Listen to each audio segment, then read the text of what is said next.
It's 5:30, let's get started. My board meeting is started. Sorry. Trustee Bear, can you lead us in prayer? Yes, sir. Corey, we can hear you.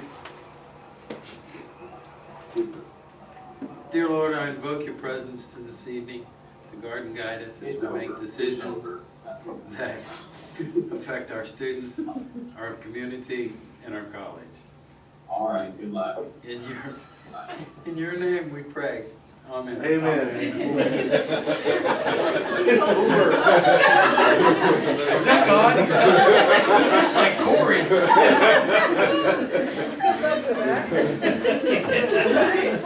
That timing is impeccable. Yeah. They couldn't hear us last time, so he was getting us back. He thought we were ending the meeting, that's what happened. Are there any members or visitors present? Anyone signed up for public comments? No. Thank you, Bud. No, sir. Thank you, appreciate it. Are there any comments by the individual board trustees?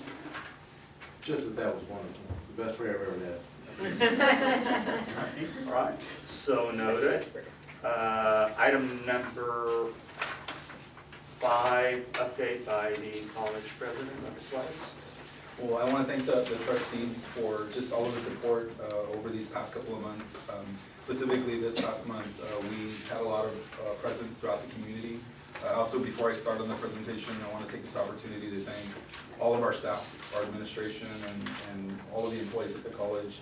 The work that we'll be sharing today, or the events that we've been able to participate in, doesn't happen without the employees. I mean, ultimately, we're able to take pictures and we're able to connect with the community, but the reality of it is the planning that goes into it, the execution of these events, and making sure that there's good turnouts and we take good photos, and we're able to engage the community is all part of the work that the team does day to day. So I want to thank you all for that work. It means a lot, and it really supports what we're trying to do here as a college and as an institution. So got a lot of good updates to share with everyone. I don't think we included all of the events, but that's okay. I didn't want to spend 3 hours going over everywhere that we've been as a college and as an institution. So these are just some upper level highlights that we have as far as this month's community engagement. So we were able to host the Volunteer Appreciation Dinner on October 23rd. This was in partnership with specifically Dr. Jones. Thank you for leading that initiative and assisting and supporting with that. Prior to this event taking place, the day of Wednesday, the week prior to this, I had actually gotten an opportunity to stop by the Newman Center, and it was just very impactful to us in knowing that they had just served 90 students and community members in the volunteer work that they do. And this is just something that they do out of the kindness of their heart. They do volunteer their time, and they do it week to week. So the impact that it has on our mission and our goals to the institution is instrumental, and we wanted to just share that appreciation back with this community. So we were able to serve a little bit over 50 individuals through that event. I want to thank the executive team as well. They were there with their sleeves rolled up, ready to serve and partake in this initiative as well. So it was a really well thought out event, and we had a really great turnout. And once again, it allowed us to engage with the community. Kevin, I know you were there. I don't know if you want to share just some quick highlights regarding the event. The food was great. The food was great. People were very appreciative. They were very shocked, it seemed, and it was just it was really a good event. So we appreciate once again the trustees in supporting us in this work as well. It really does mean a lot. The next event that we facilitated in collaboration with the City of Beeville and Beeville ISD is we actually had a Facebook Live session regarding the local water issue. We wanted to provide information to the overall community, not only for the college but also throughout the city and the county. We had a total of about 800 individuals log in during that session, and they were able to ask us questions in a live format. So we were able to respond to any inquiries or concerns that they had regarding the current water issue that we're working through and experiencing. So I just want to take this opportunity to also thank our community partners, the City of Beeville and Beeville ISD, in allowing us to support this work and making sure that we get information out to the community, that it's accurate. I think that's the most important thing as part of this work as well. That not only our college community, but also the community as a whole is not getting information that is inaccurate, and we're able to dispel any rumors regarding what we're doing as far as planning and those types of initiatives. So we didn't go viral, so we didn't have, often that's a good thing. So we didn't have 2 million viewers or anything like that, but we were able to get the message across within our community and get that information out. So it was a really good event.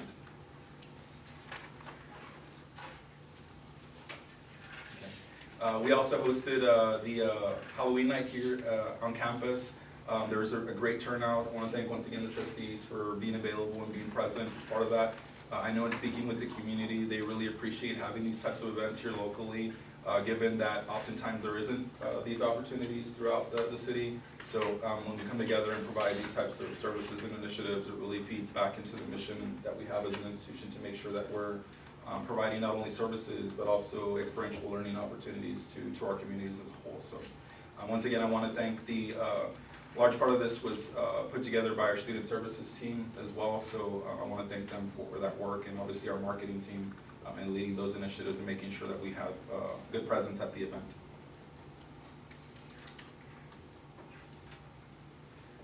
So earlier this month, on November 5th, we were awarded the Three Rivers Chamber of Commerce Business of the Month. So interim VP Blydry was able to attend that event with me. So we just stopped by and we accepted our award, but it was really good to connect with the community. Part of that is just making sure that we're in alignment with local industry and seeing what business is being developed throughout our communities and finding creative ways to support them in that work. So this is one of the many awards to come in the work that we've been doing. We have other awards that we are currently recipients of that we're not wanting to share just yet. We'll provide more information to the Board of Trustees as we get further in that process. And this all comes from the decisions that the board has been making in advancing academic programs and advancing employer morale through things like the 4.5-day work week. So we're setting ourselves aside from other institutions of higher education and how we function and how we operate as a college. So once again, I want to thank the board for supporting us in this work.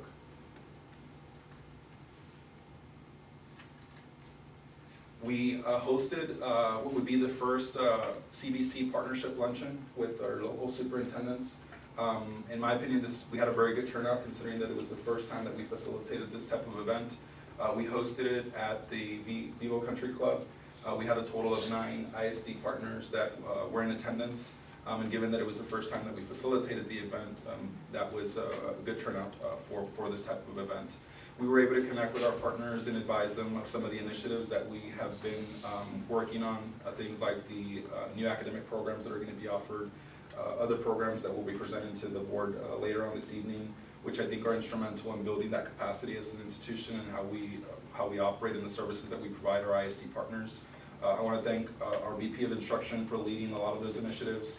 I know it's a large weight to carry, given that a lot of those components do come from the instructional unit or the instructional division, but our ISD partners do appreciate the work that is taking place. So I'll share some more information with the board during executive session on pretty much the return on investment of having these types of events and what we're currently already seeing as part of these partnerships. And our ISDs reaching out and saying, we support the college, we're gonna work closely with you all in advancing the work that you all are doing. So I'm excited to share some highlights and key points from these meetings that we've been having. So There was coverage on Channel 6 News regarding this event, right? yes, there was. So we had some good PR and marketing. So Amanda, thank you for spearheading that. And Amanda keeps me on point with all the talking points. So she makes sure that I don't miscommunicate anything. So we appreciate your work in that sense and everything that you do. So we also had an alumni social. This was the first alumni social, if I'm not mistaken, that was hosted once again at the Beeville Country Club. We did have a good turnout. As the event grows and individuals become more familiar with these types of events, we expect that we'll have more alumni actually participating in these events as they take place. But once again, it was a good way to bridge the community. Our alumni are also a large part of our network and how we advance the mission of the college moving forward, so, and the work that we do to serve our students. That was a great event. It really was. Yeah. Class of 78.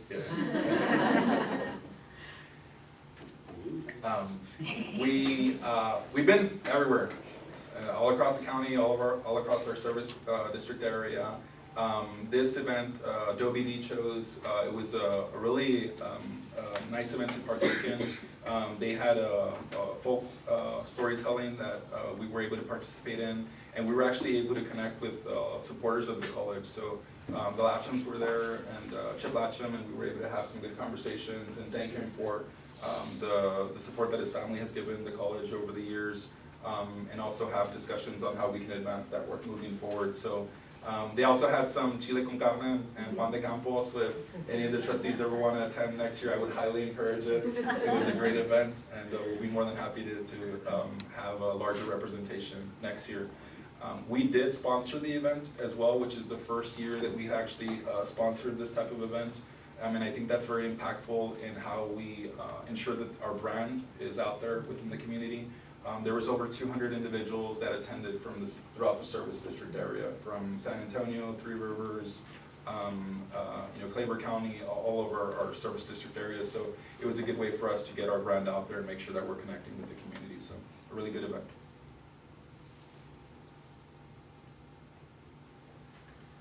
So on November 8th, we also hosted but we attended the Texas A&M University Kingsville homecoming game. We had a large group of our administrative leadership team in attendance. So Dean Secord, I've been reminded not to take Dean Secord to any events. He's a little problematic sometimes. I'm just kidding. It was great to have him there. And also just have the team and get out of the day-to-day of operational administrative tasks that we have to accomplish. We were able to build some connections as part of that work as well. And I want to share this tidbit with the trustees because it is important. When we arrived, it was Dr. Jones and Susie Gaitan that was in attendance, and myself. And we were just walking through the event, and actually the ag department saw us, and they maybe they saw me and they thought I looked hungry for whatever reason. So like, hey, you want some barbecue? I'm never gonna turn down barbecue, so make sure. So we had some brisket with nachos, and we began the discussion of how can Coastal Bend College support the ag program at Texas A&M Kingsville, and it's actually a conversation that we've been having on the instructional side to build that type of pipeline and instructional offerings. So I'm a firm believer in fate and being in where you have to be at the right time. I think that was just a strong indicator of us being within the community and making sure those connections are being built. So I was able to actually connect with President Bella as well, and we've already began some conversations on how we can closely align our academic instructional offerings with theirs. Part of one of the other projects that we're currently working on that we're a little bit further in the process of actually executing is an academy within the engineering program at A&M Kingsville for our graduates. So we'll start working with our marketing team to begin basically advertising that so our students can become part of those cohorts and get those opportunities at Coastal Bend College. So very proud of this work.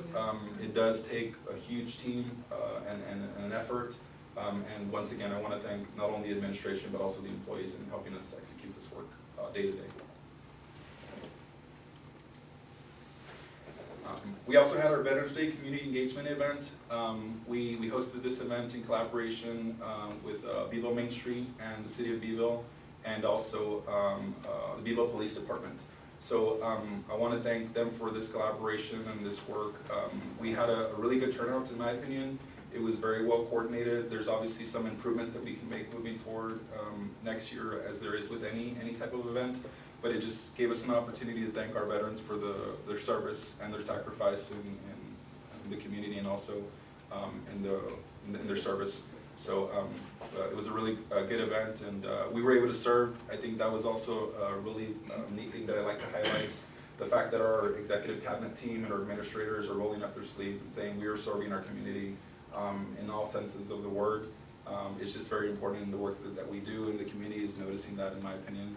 And we're gaining a lot of support and traction in the initiatives that we have to carry forward. So Yeah, I have heard that a few times, so thank you, cabinet members, for showing up and showing out. That's really, Appreciate it. Something that hadn't been done in a very long time, and I've heard at least 5 people, probably it's more, it's closer to 10, but between 5 and 10 people that have commented on the different things, especially with you guys being out there, so.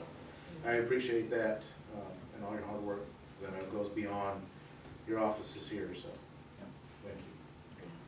Thank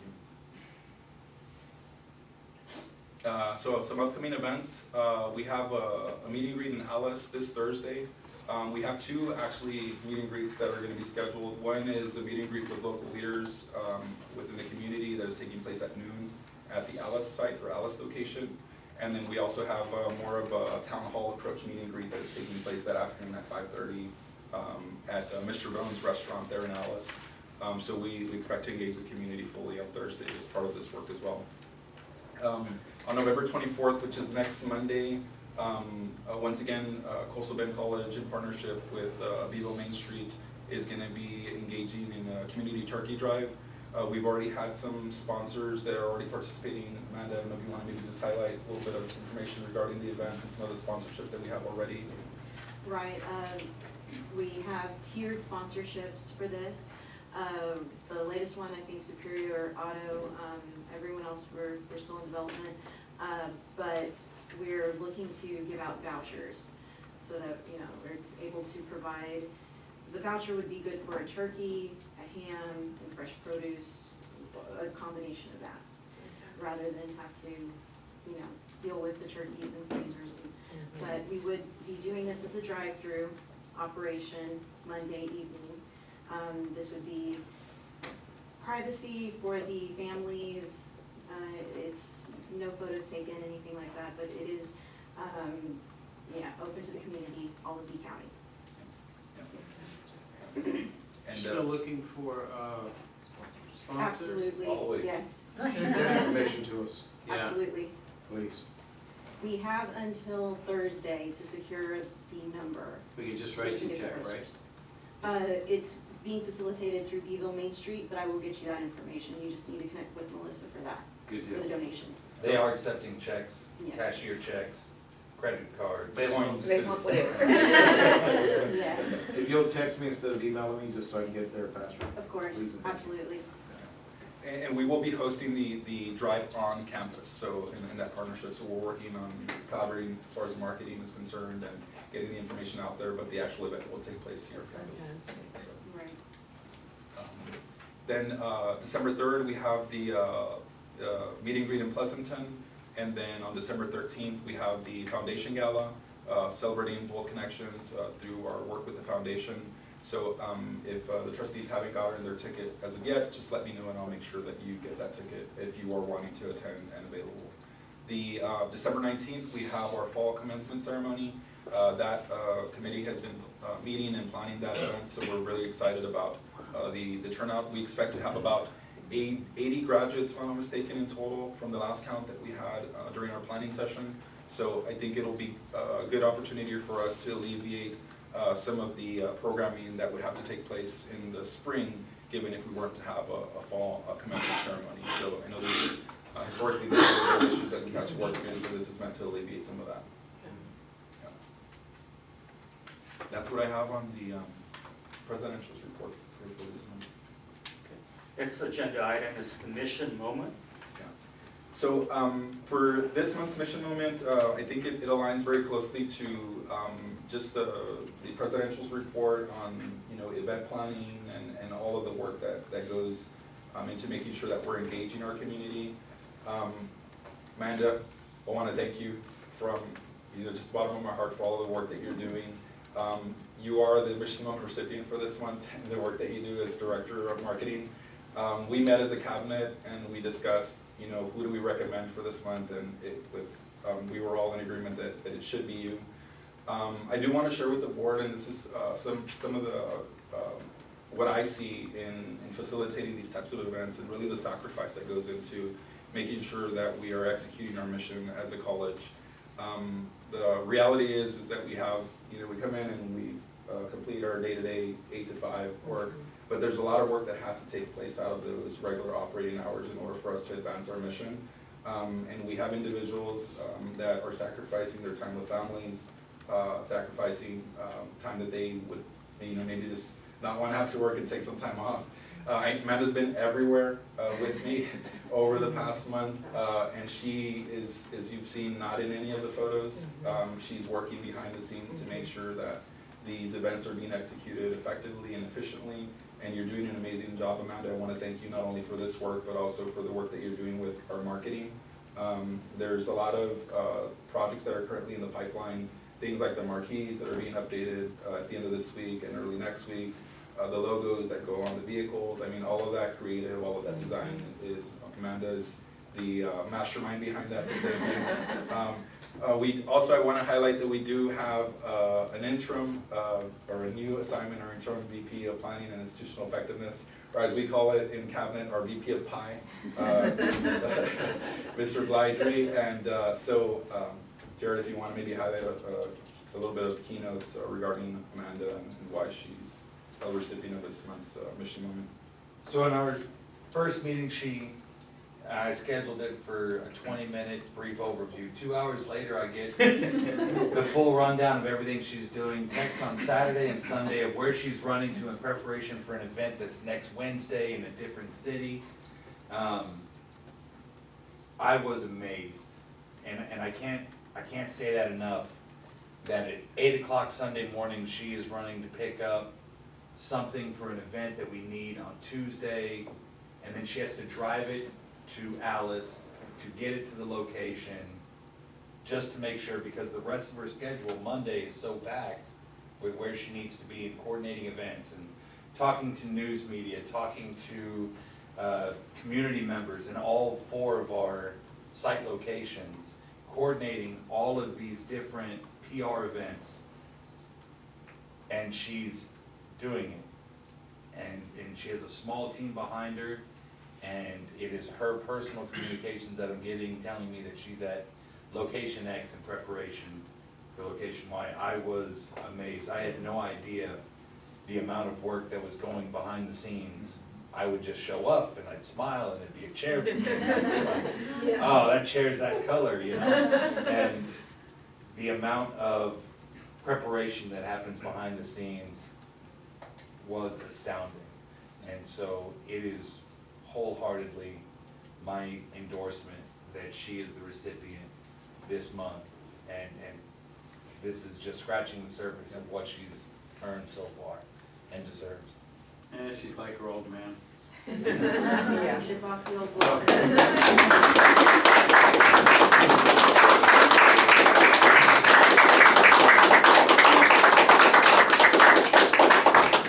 And we do have a little gift for you. If you don't mind, we'll take a quick picture of this and we'll hand Hey, this you get over to be in a picture this time. I Yeah. know. Who's gonna take it? Yeah, who's gonna take the pic? So I was gonna get a swag bag for her, but she's the one who puts those together. It's an exciting time to be at CPC. It really is. So, thank you. Congrats. And also just, I think it goes without saying, also acknowledging, the people that support us in our day-to-day work as well. I know Ryan is doing a lot more cooking now in the evenings. So we thank him for that as well. And I know it's a huge sacrifice on behalf of everyone, so thank you. So.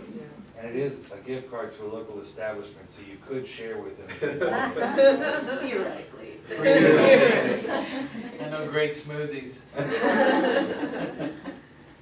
So that's what I got up. Okay, great, thank you.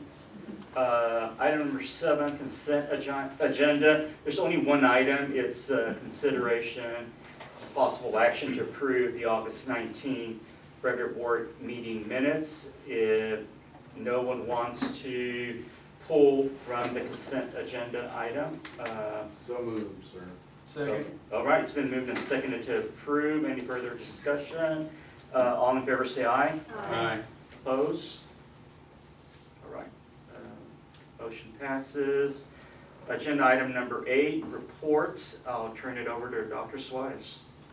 So we're going to go ahead and skip on the first report, Report A, regarding the Associated Community College Trustees Conference. We'll skip on to Report B. We'll bring that report to the board in our upcoming board meeting. So, and on this report, I'll go ahead and defer to our VP of Talent Engagement, Dr. Lytle.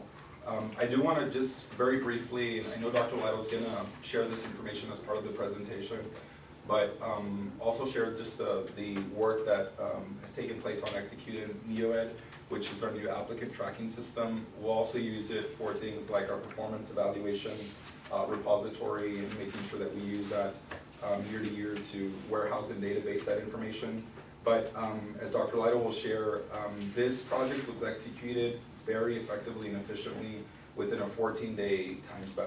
That is unheard of with any type of applicant tracking system, and I think it speaks to the work that Dr. Lytle does with her and her team in making sure that our employees and our administration and our staff have what we need in order to operate more effectively. So thank you, Dr. Lytle, for this work. We appreciate you and everything that you do, and I'll go ahead and let you present. Since I can't really see, hopefully you can see as I go along.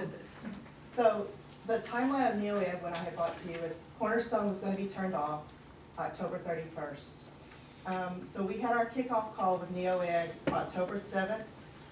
I actually removed the Cornerstone link from our webpage October 23rd. And I had an active application posted on the career page, which we created the career page also on October 24th. NeoEd career page actually went live and was accepting applications October 27th. It was actually 14 business days from the time we actually had a kickoff call. Our implementation person that is doing this with us has never done it. It's normally a 12-week process. Jeez. So I am so thrilled with this program. It's amazing. So the next page, this is what the career page looks like when you access it from our portal. It's very clean. It's nice. And I did this before. I only had one position posted. If you go to the next one.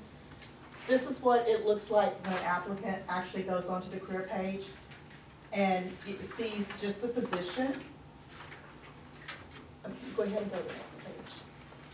The next page is what they see. They see the job description on there, and it tells you exactly at the top when the opening date was, the salary, everything that they want at the very beginning. Then if you go down to the next, it shows, go ahead, Brian, it shows the benefits under the next column, and at any place they can apply to this position. The next page, it just shows you questions. These are questions that we ask so that we can say, yes, that they understand what is your background of your degree. So that's what it looks like. And then the next one is your applicant sign-in screen where they can go to apply. So the next one, I can't actually go in unless I'm applying, so that's what it looks like from their point. So the next one, you'll go, this is the dashboard. As a supervisor, if we're going to hire somebody, we can go in, it's a dashboard, we can see under here, under our task, which is, there's nothing there right now, but you have a task there and it tells you, this person is ready to hire. This person is ready to interview. You can click on the position and you go straight to that person. It's just amazing.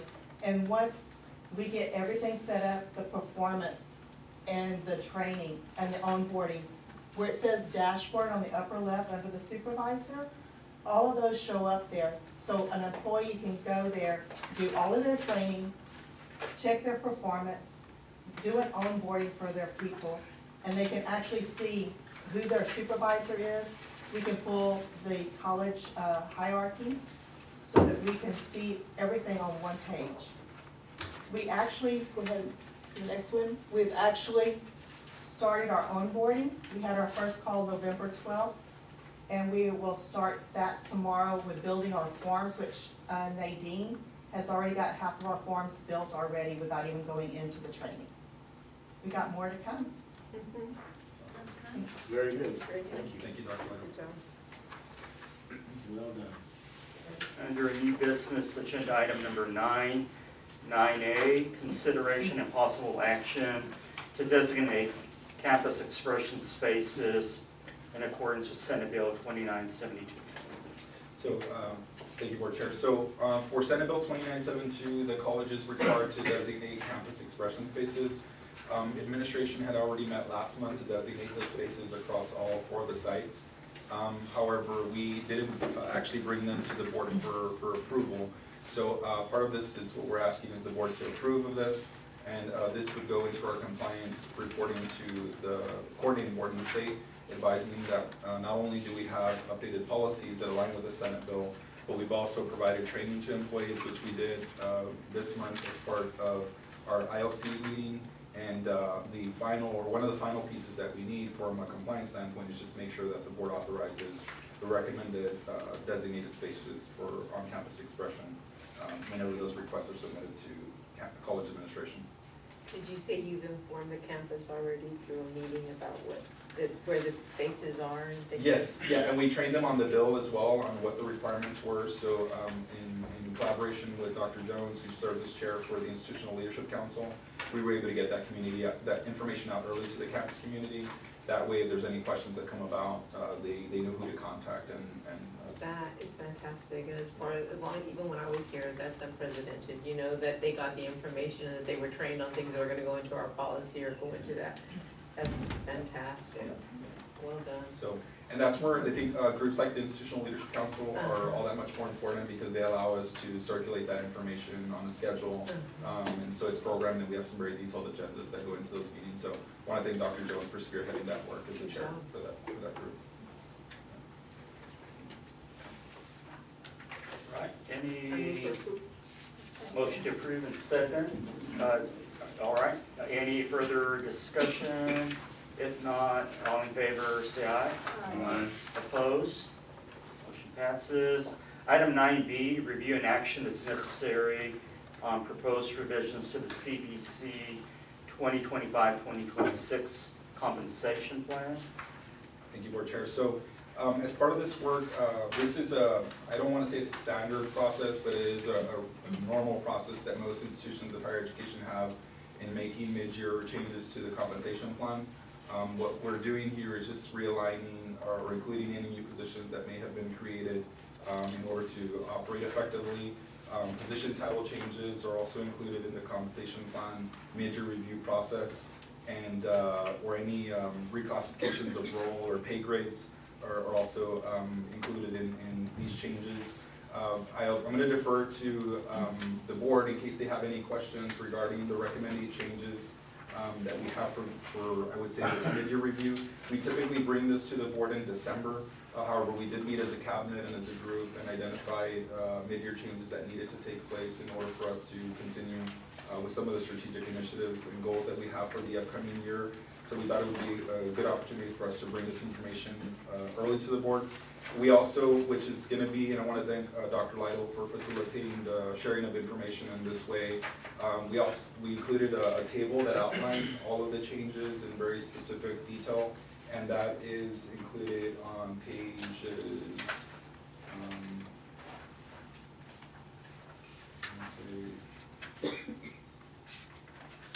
pages 47 through 51. So that would be the table of changes that we have. Once again, any positions that are being created, title changes, and reclassifications of titles or pay grades. So I will share that as part of these changes, we've been working very, very closely with our finance team to make sure that any recommended changes for new positions or title changes that impact specific position salary does not impact this year's budget. We have made every intent to make sure that we are not having to modify this year's budget for personnel needs in this work. So the way that's being facilitated is obviously we're taking a lot of the cost savings from positions that we have throughout the year to reappropriate those cost savings to these types of major reclassifications or adjustments that we're needing to make. Dr. Swenson, and that's fantastic. And based on that, you've looked at next year's budget and you think that we will be able to support, because next year those positions won't be vacant, but you feel that we will be able to support the positions with the pay you. Yes, so the approach that we are taking is, so a large part of this early work is being facilitated through salary savings, but the reality is as some positions become vacant, they become obsolete as we create new positions. So it should basically be no impact to next year's budget as well. Okay. And that's part of the planning that we're doing and making sure that we're staying on top of every type of evaluation and assessment for the creation of any new position. So We do it in collaboration with our finance and human resource team, but we are looking at that very, very closely to make sure that it doesn't, and it will not impact next year's budget. Okay. So are we shifting the positions? Because obviously they're not gonna remain vacant. You're talking about obsolete. Having a couple of them that'll be obsolete, but then you'll have some different,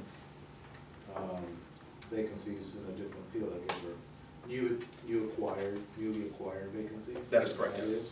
Yes. Okay, so the savings that you get initially are not gonna be sustained because you'll eventually have to rehire, but we hope that the inefficiency now will be corrected and then be able to afford that later, is that correct? That is correct, yes. Okay. Yeah. Make sure I'm hearing that right. I move for approval. All right, is there a second? Second. All right, it's been moved and seconded to approve the 2025-2026 compensation plan as presented. All in favor, say aye. All opposed? Motion passes. All right. Agenda item 9C, consideration and possible action to approve the procurement of HVAC and electrical equipment for the Beeville campus Howdy Latcham buildings HVAC upgrades project. And for this one, I will defer to our VP of Finance, so I enjoy when I get to do that at our board meetings. So JC isn't able to be here tonight, he is out of town at a training. And so previously y'all approved the procurement of these items. These two items that we are bringing today are the purchase for, through buy board contracts. One of them is the air handling units, water pumps, and variable frequency drives that total $364,105. And then the second one is the electric materials and supplies for the electrical portion of the project that total $22,075. The labor and installation, the construction part of this procurement is being done through competitive seal proposals. And we have already put the advertisements out. And so we should be getting those in on December 3rd, and so we'll have those at the board meeting in December.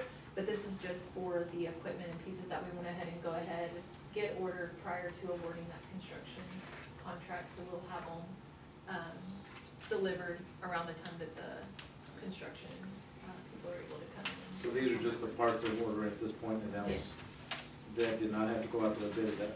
what I Correct, mean? because it's a co-op purchase, and so we Oh, so didn't the have to board- go out for okay, it. with Yes. Buy board. Is it buy board, is that or? One of them is actually through TIPS, and one GPO. of them is through buy board. It's a buy board approved vendor, and so we have, if you look at the attachments, you'll see those, and it has the buy board contract number on the quote that they provided to us, Okay. so. Any discussion? All right. Or is there a motion? I so move. Second. It's been moved and seconded to approve. All those in favor say aye. Aye. Opposed? Motion passes.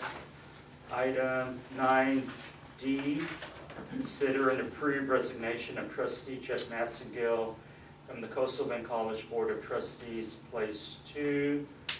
As the board knows, former chair Massengill submitted his resignation a few weeks ago.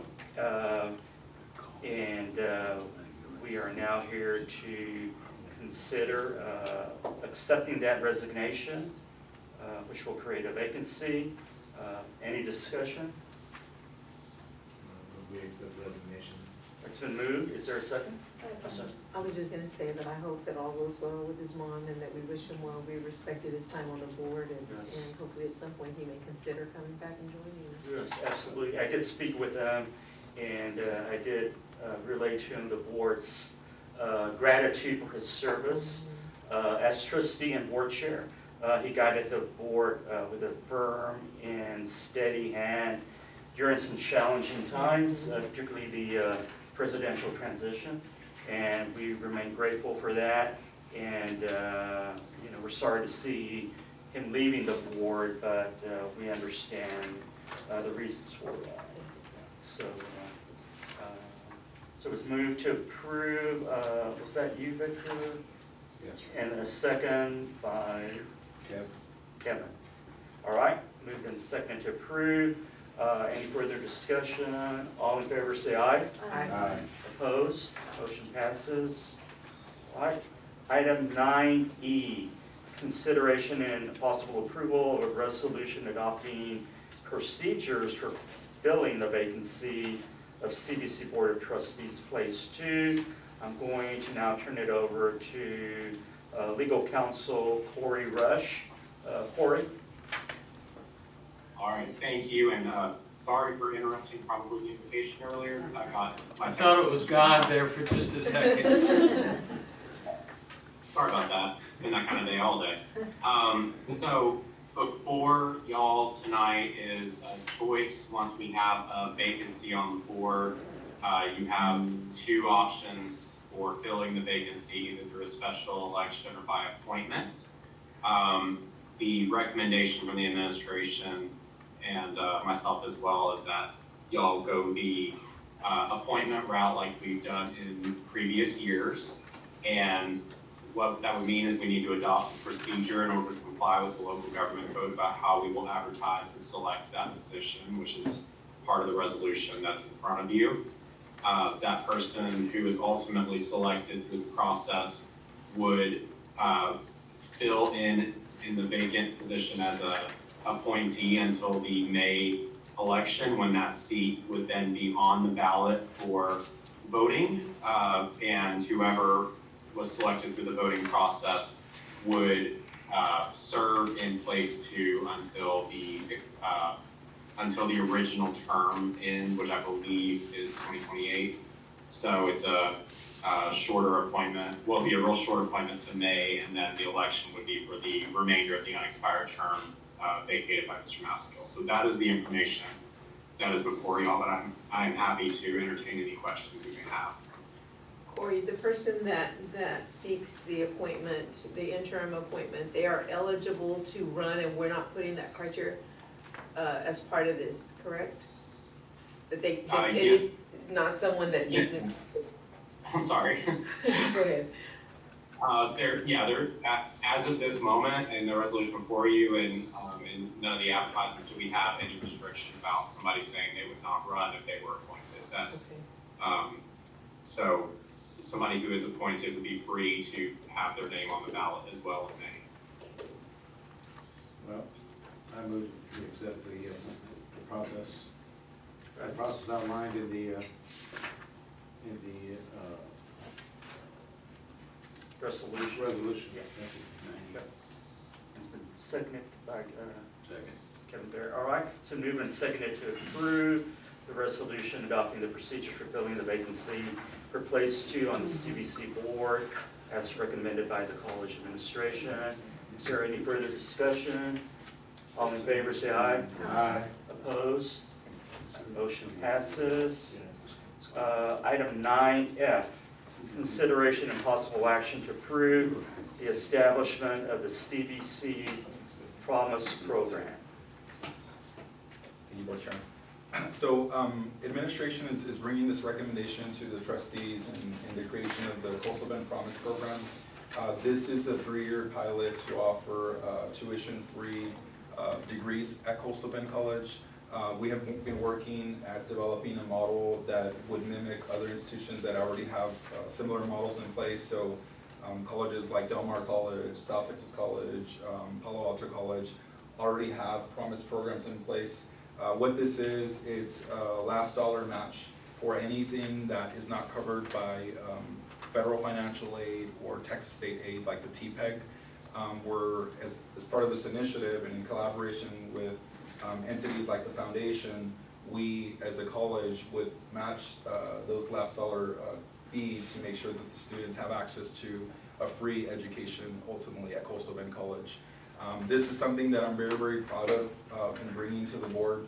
As we had spoken and we've been convening, the goal is that we create bold circumstances for our students, and this is just one of those bold circumstances in making sure that we take a very innovative approach to how we're offering degrees and the accessibility that our students have to these educational programs.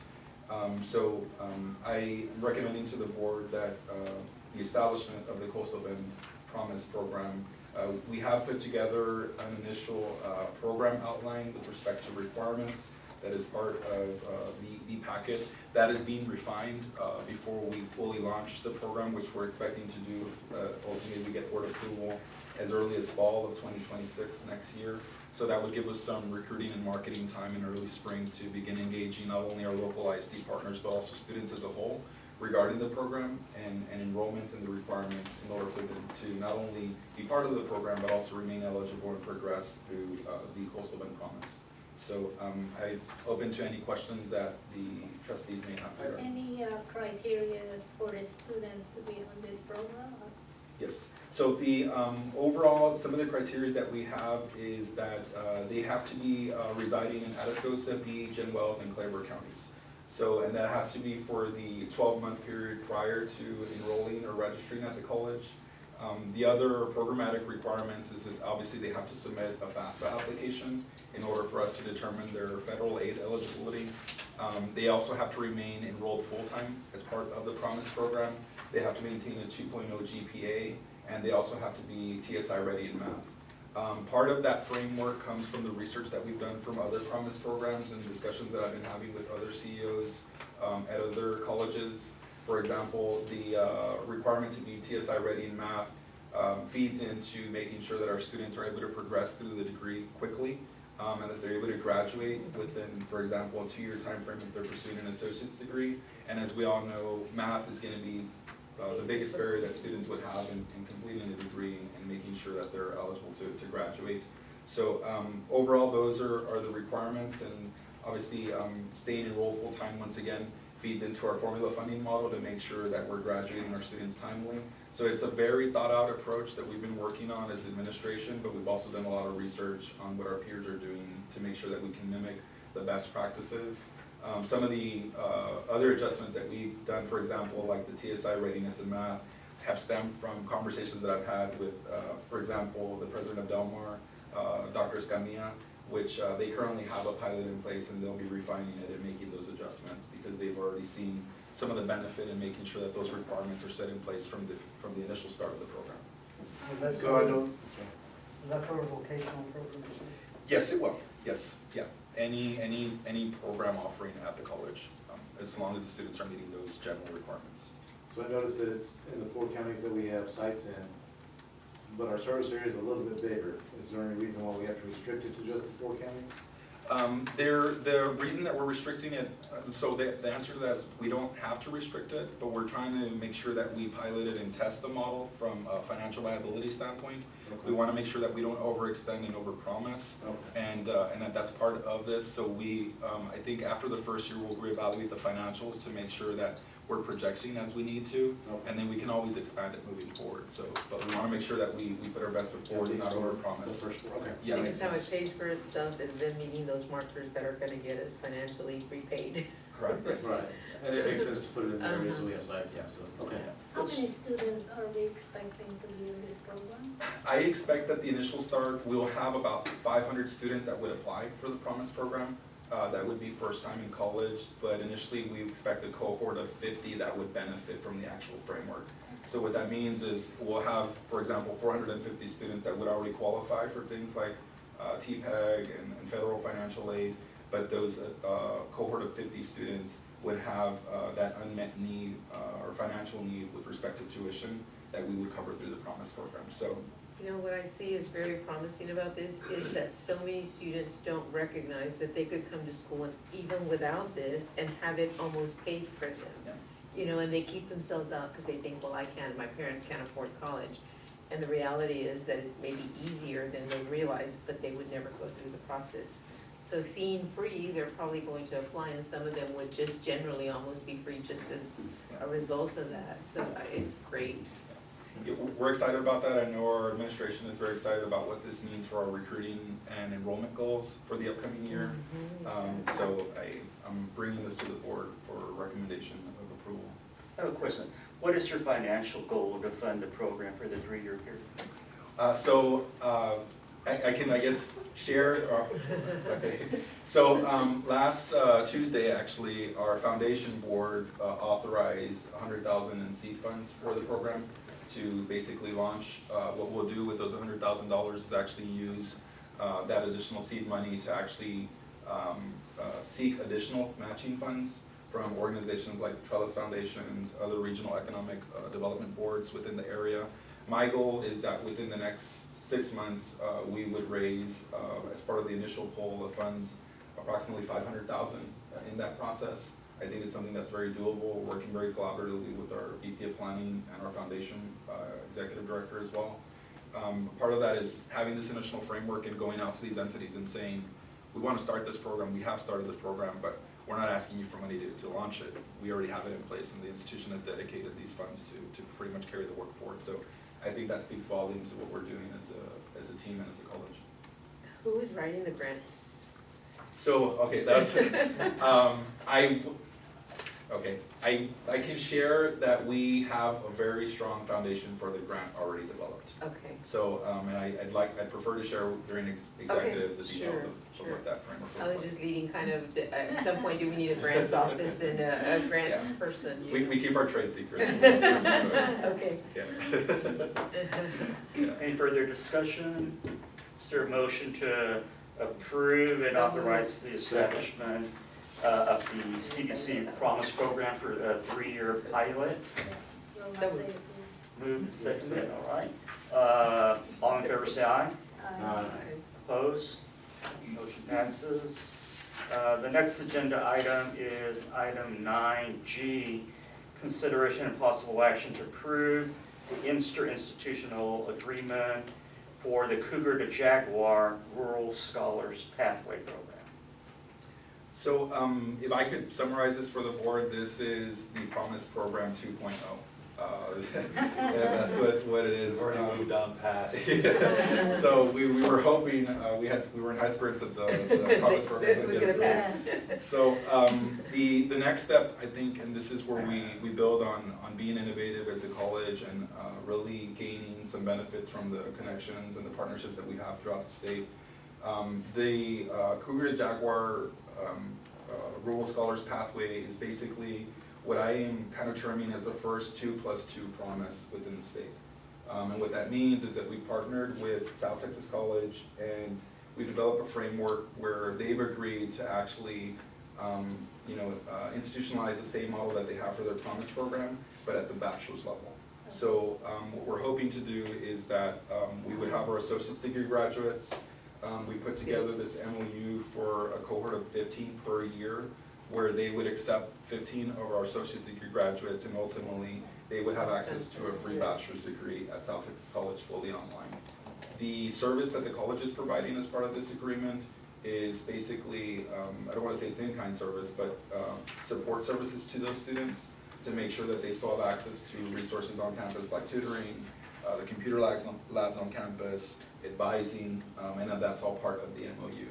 This is incredible, and kudos to you guys, because even just the process is fantastic, and the fact that it's a model, the beginning model and first possibly in the state. I mean, from not even having when you're meeting people that have already been doing this for a little bit, so. Yeah. Yeah, we're excited. I think part of it is I'm a salesman by heart, so what I'll do is, if approved by the board, I'll go to the other institutions of higher education within our region and say, I know you can match this, so. Yes, it is just your first one that you're making an agreement with, but Yeah. the possibilities, yeah. And build capacity from there, Yes. so. Dr. Suarez, I think you indicated to me that the program with South Texas College will be an online program. Students don't actually have to be in McAllen physically to participate. Yes, so we're doing this very intentionally, very strategically. We want to keep our talent here. If we're serious about economic development and regional growth for not only the college and our region, we need to keep our talent here. And what tends to happen is that we graduate our students with an associate's degree, they move on to Austin, Dallas, and we lose that talent. So this is a very intentional way of making sure that they have access to degrees that are accredited, that are of quality, and at the moment, we as a college are not offering bachelor's degrees, but this begins to tell that narrative of capacity that if we're able to funnel students as part of these agreements to these institutions, then there's a need here locally that we need to fill, and that really expands that discussion that I expect to have with the state within the next year or two regarding our ability to offer bachelor's programs at the college. It works great with our funding model. Right, well, one of the things that we've discussed is becoming the economic development leader, right? So this fits into the narrative of the stopping the out-migration of students and the out-migration of our population, and to restore that back in and then bring businesses, because we have people ready to work for them, so. That's probably, Great. we're probably a leader in that respect, because I don't think any other colleges look at that from an economic development standpoint of stopping the out-migration of our population, and then the businesses come see what we have here locally, so. It's kind of a reverse, building they will come to. Yeah. Any further discussion? All right. Second. It's been moved. Is there a second? Second. Second to approve. All right, all in favor say aye. All opposed? Motion passes. Zach, when did we hire you? I know. Feels like 2 months ago, sir. That's 4 months. incredible, 4 months it's ago. incredible, Yeah, close incredible. July 23rd. What he's not saying is all the other ones that he has in the pipeline that he's hoping to bring to you in the next couple months. This is so refreshing, Great thank you, it's support just, behind it. you're fantastic. Yeah, I appreciate the board support. As I mentioned earlier, this work can't take place without your boldness and your high priority on initiative and engagement within our community. So we Well, thank you. frankly, we can be as bold as we want, but if we don't have the right person in leadership all the way around, it won't happen, and it's happening, so we're very, very pleased about that, thank you. Serving with Ms. Elizalde on the local school board and on this board for several years. I've known her to ask a lot of questions, get to the bottom of things, and always with a stern face. I haven't seen her smile and be so excited. And jokingly, we met with the foundation. I do want to thank the foundation Yes, board as well yes. for the support. It's instrumental. I know Mr. Gomez and I had a conversation, and he's obviously one of the board of directors on the foundation. And I believe you first or second the motion during that foundation. I'm pretty sure I brought it in motion. Yeah, and we joked, and I said, you're voting on all the good ones this evening. Yeah, so, that's what I was trying to do. Like, these are my favorite.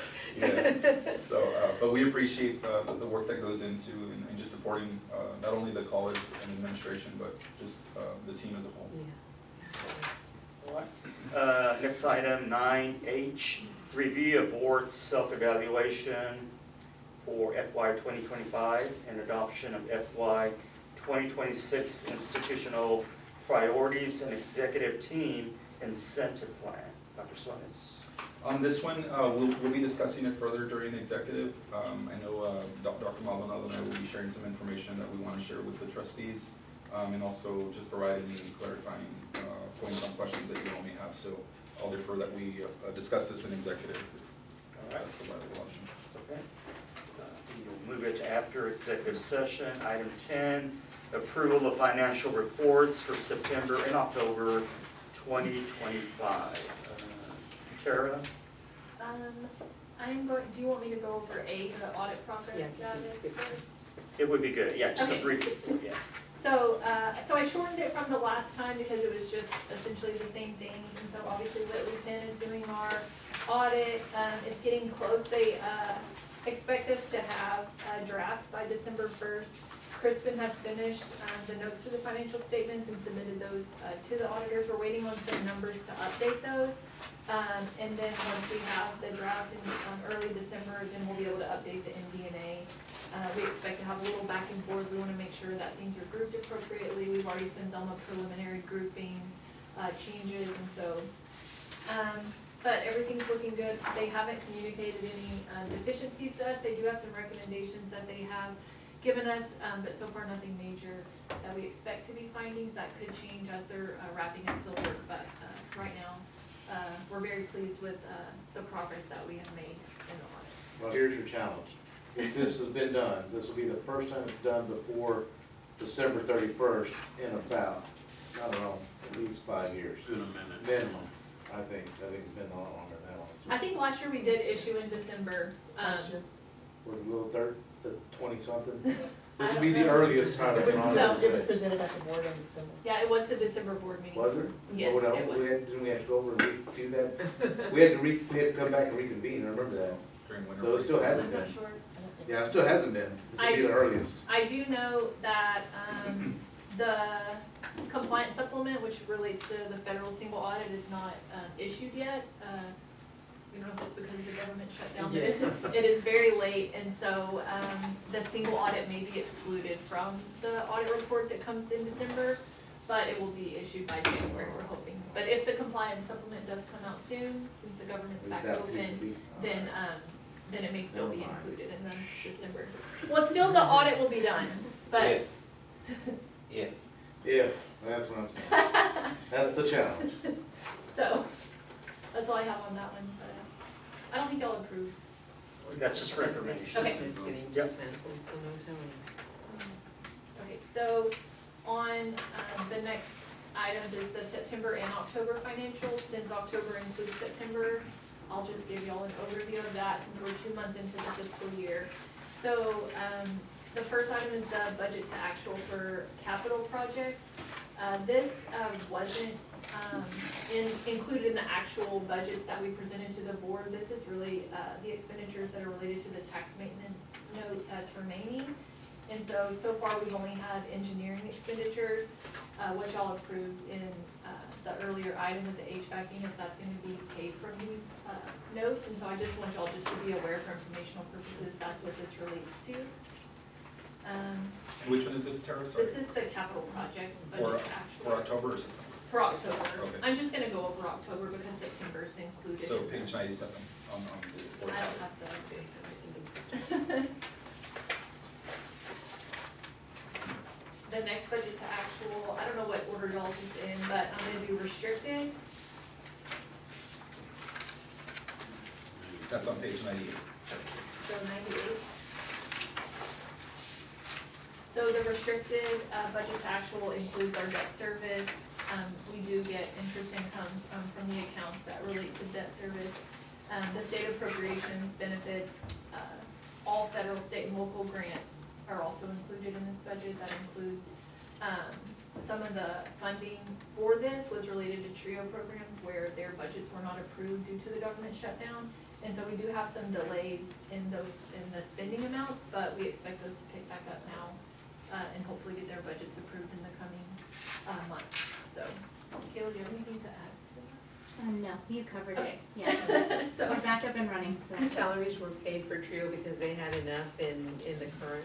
yes, and we did allow for some expenditures. We were trying to be mindful that, we weren't sure if it was going to be, because the budgets weren't approved at that time. But, I feel like Danielle Trotter, our grant accountant, she's, been really communicative with the department, and so we tried to make exceptions where we could, so. The next is the unrestricted and auxiliary budget to actual. As you'll see in the revenues, we've already received our 50% of our performance and base tier for fiscal year 26. We received that October 15th. That was approximately 5.7 million. As far as student tuition, we, based on our budget, we're already at 56% for tuition, 49% of fees. Ad valorem is fairly low. That usually picks up in, starting in November. And auxiliary enterprises, which is meals and rent and other items, we're at 56% of our budget already, and so things are looking really strong in this fiscal year. And expenditures are by the NACUBO function down in that area. We're at 3.9 million of our $24 million budget currently. So I think that we're on track as far as expenditures go. We're being very mindful of what we're spending, how we're looking at contracts and different things to make sure we're saving where we can, and so. It's been a really productive 2 months of this fiscal year, and so we're hoping to continue to cut costs very stable. So. And I do want to just highlight, I want to share with the trustees, just Tara and the work that you're doing. I know part of the review that we're doing right now and really honing in on is the contract management. I think just in the past month alone, we've managed to in some way or form save the college approximately a little bit over $200,000 in how we're managing contracts and making sure that we're evaluating and assessing the actual need. But part of that is actually going through the documentation and reviewing it and making sure that there in fact is a need. So Tara's been doing a really good job of making sure that oversight is in place. And we're working very, very closely to make sure that we catch those things as we review every single contract that the institution has. But, yeah. And, in regards to that, I will share that, we did take our procurement specialist to some training, with, Sarah Langlois, and, it was phenomenal. She's come back and, you know, just really been, reviewing everything that's coming through our office. And so, it's been a good time. We've had 2 RFPs that we've issued. One of them, we're making a decision that we'll bring to the board next month, and then we have one that's, due tomorrow. And that is being funded with the Perkins grant, so we'll have 2 that we'll be bringing to the board next month. And so it's our first ones, and, you know, we were a little nervous about it, but we got through, and so, it's been really good, the things that we're learning in our office, so. The last one for October is the statement of net position, and it looks like it was dated incorrectly, so I apologize, but it says September on here. And so, it is the one that has the 11,310,000 as the cash amount, so I'm not sure what page that one's on. 100. 100. So, so that one, as you'll see, our cash is really high compared to September because we did get that 50% payment of our, state appropriations. And this is just our balance sheet. We do expect some of these numbers to change once we, have the audit draft back and all of the adjustments posted, because a lot of these relate to fiscal year 25. We'll see changes in our capital assets and our pension and OPEB numbers, and so we do expect some changes to this. But at the end of October, our net position is 17.5 million.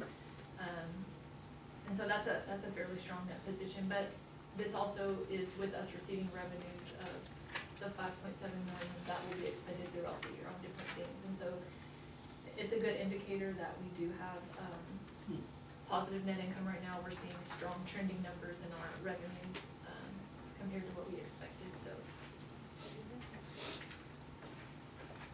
Any further discussion?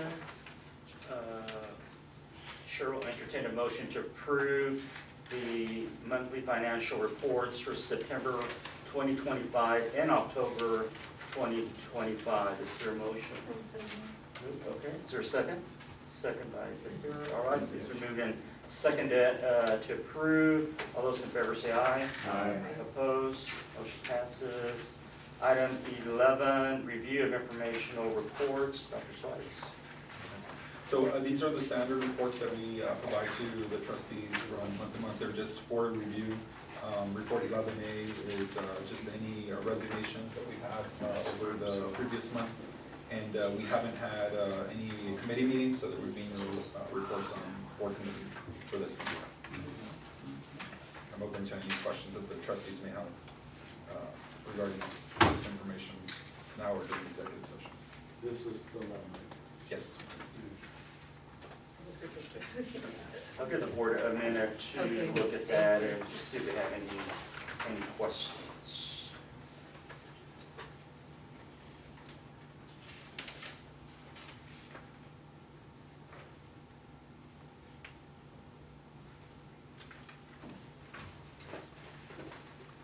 By separation, we mean,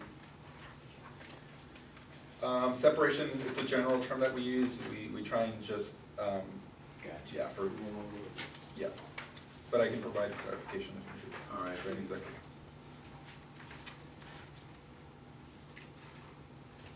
Gotcha. See, we removed the salary minutes.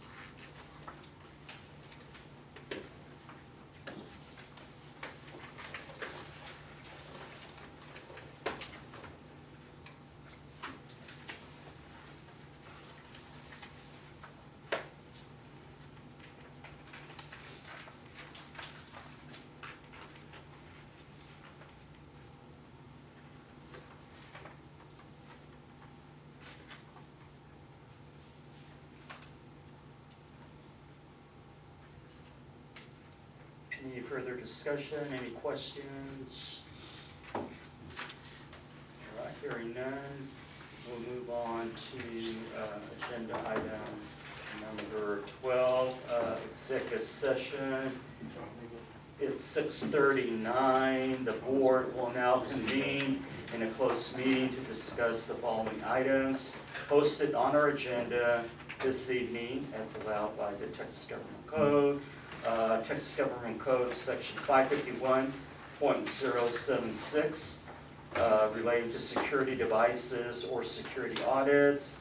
Government Code Section 551.071, consultation with attorney.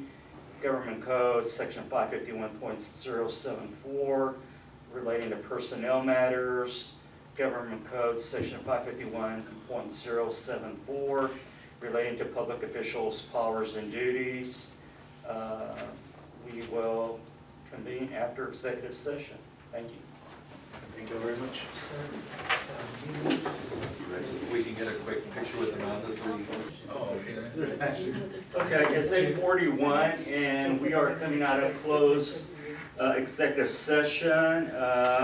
There is one action item we need to consider. It's item 13, consideration and possible action to adopt the Board of Trustees goals for fiscal year 2025 through 2026. Is there a motion?